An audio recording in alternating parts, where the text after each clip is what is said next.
hello everyone another to my mini blog ये time 4टा माने भोर 4टा आइतला मो झील को उठे पाठ पढ़ाऊली तो मुझे 4टार ही रेडी हो जाइए गाधुआ पाधुआ मोर सब सरी तो जेहेतु छुआटा घरे रोचे आम नजर न रखिले हबानी तो पखाड़ प्रिपारेसन रे मुझे भाजी देती भेंडी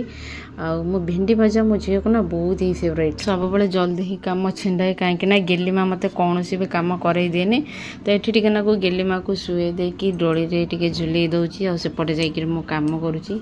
तो जहाँ घर छुआ थे से केते कष्ट कम करेंगे सी भी दीटा छुआ को धरिकी से आपण मानक अधिक कहीं जान पृथ्वी जहाँ हो जाए कि आम पखाड़ किएटा के कमिबनी यापर आपड़ भी कहे छोट छुआ ठंडा हम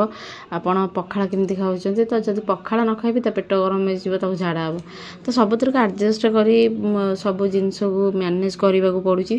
तो ये भेंडी भजा मोर हो आसला माँ झी आम बसी जाइलु पखाड़ आलू पोटल भजा आ भेंडी भजा आलू बैगण भजा भेंडी भजा आ मो झी खाइबनी बोली नखरा देखा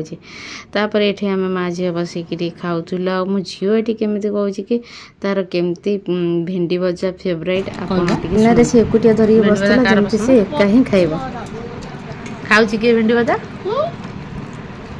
मामा को दब नहीं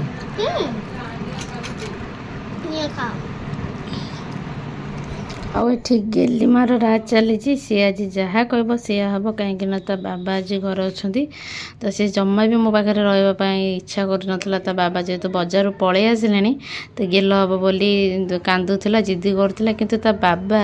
मत छाड़ी बोली मो ऊपर बसई फैमिली सह छुट्टी एमती समय काटाटा बहुत ही भल तो आज वेदर बहुत ही वर्षा होता मु शोक उठला एत सारा वर्षा हो